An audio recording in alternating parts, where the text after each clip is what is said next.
Hey, how did your practicing go this week? Pretty good. Cool. Did you practice with a metronome?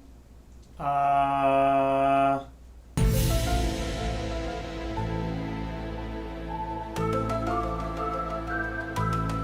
yeah, I did a little bit. Okay, great. Let's hear a little bit of your Dragonetti then.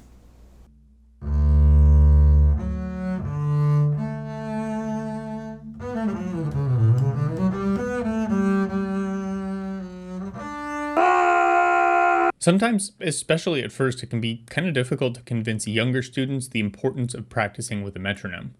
Even I have to remind and convince myself to do it more often, since I generally consider my rhythm to be pretty good. But I still often surprise myself when I don't practice with one for a little while and realize that things have, well, slipped.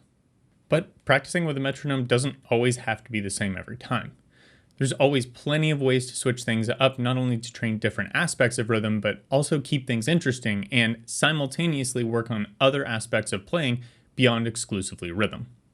In this video, I'll be talking about 5 ways that I like to use the metronome and demonstrating how I use them in my own practice.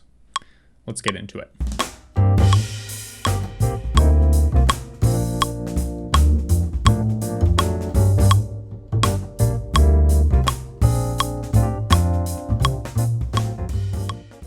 First things first, the reason I titled this section Up X, Down X is because you can replace X with whatever number fits what you're trying to do.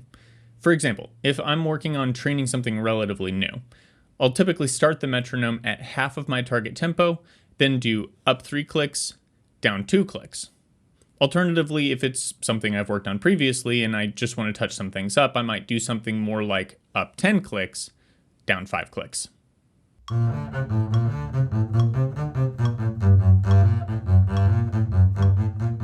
Not only does this inherently slow down the process of increasing the tempo and deepen your connection to every note in the passage, it also trains your hands to be able to play the passage at any tempo. I remember discussing this technique with a cellist friend of mine recently with regards to the trio from Beethoven 5. Their thought was when playing with an orchestra, every conductor will have a slightly different interpretation of how fast they want to take it. If you, the player, have only practiced working up to your interpretation of what the tempo should be, you may be caught off guard by the conductor's tempo and not have as confident of a stroke in your bow hand. However, by practicing this at nearly every tempo by using this method, you'll be ready for anything.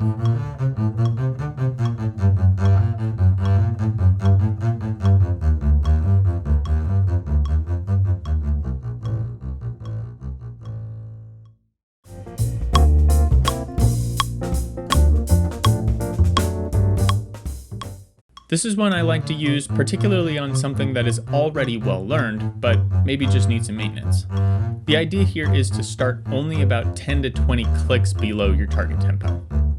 For the first iteration, you play the passage at half the subdivision of what you're working on.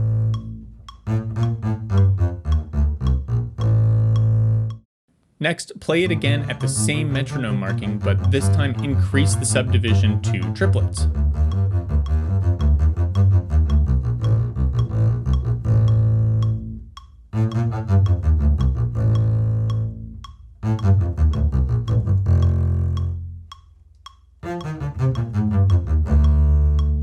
Then, finally, play at the printed subdivision.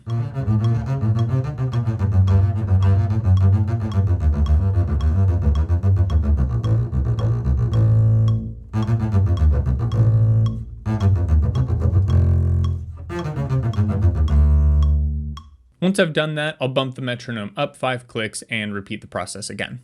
What I find that this does is make my hands and my brain process it slightly differently each time, especially when I do it in triplets. This once again deepens my connection with the notes even further. Also, if I'm working with a triplet passage instead, the whole thing works the same way, except that the second iteration will be in a duple subdivision instead. By the way, if you're enjoying this discussion of the musician's best friend, let me know by leaving a like on this video, subscribing if you haven't, and leaving me a comment answering the following question. What do you use for a metronome?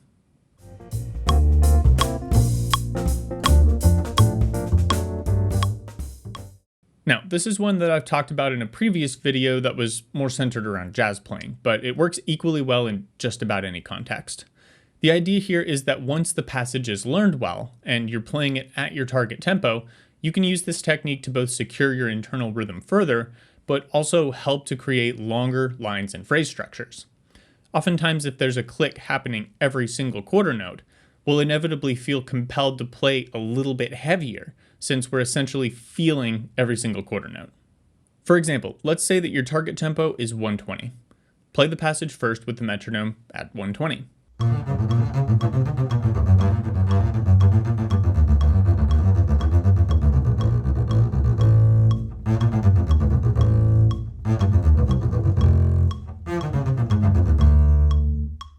Then cut that in half and play at the exact same tempo, but now with the metronome at 60.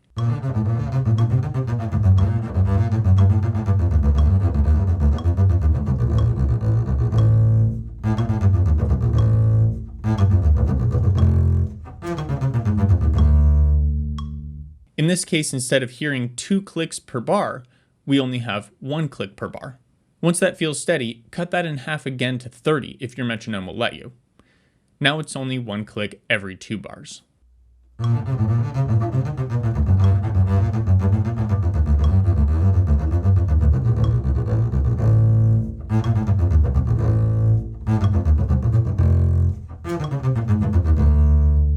Not only does this force me to be accountable for my own internal rhythm, it also aids in creating a longer phrase structure. If your metronome allows, you can even cut it in half again to 15 for the true test.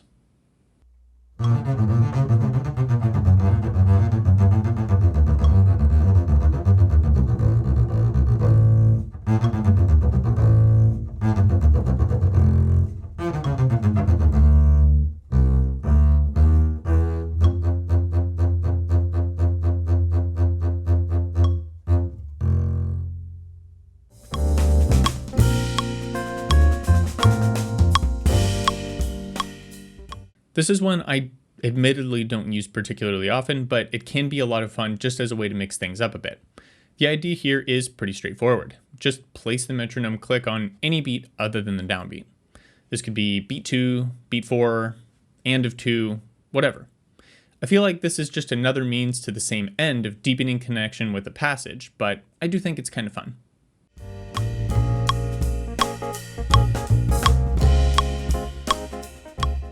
I think developing a strong vibrato is one of the most important things that a musician can do. And a good vibrato needs to be flexible, not only physically in the hand, but also flexible in both distance and speed. A great way to develop this flexibility in your vibrato is to practice varying subdivisions with the metronome. I like to set the metronome to 60, then start with big, wide, half-note oscillations. Then I'm going to progressively increase to faster subdivisions. Quarter notes,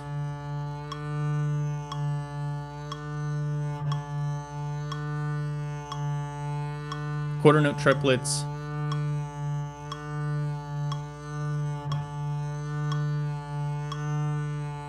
eighth notes,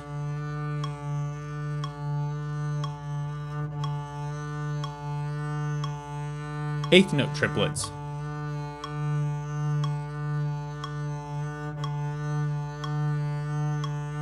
sixteenth notes,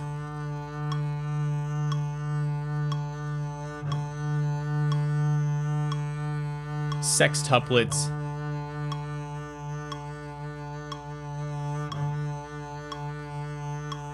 and 30-second notes.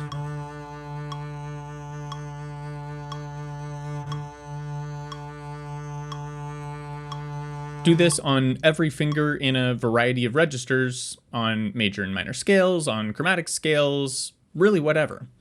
This is one of the best ways that I know of to both develop and maintain a flexible, variable, musical vibrato that the player can tailor to just about any context. But what do you think? Do you have other ways that you like to practice with a metronome?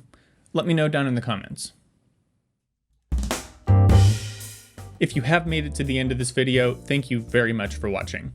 Also, if you do like this content, leave a like on this video and subscribe to the channel if you haven't already. Also, if you want to support the channel further, I'll leave a link to my other socials in the description, as well as my Patreon. A very big thank you to the Patreon supporters you see on your screen right now. I hope you're having a fantastic day today, and I do look forward to seeing you in the next video. Catch you later. Bye.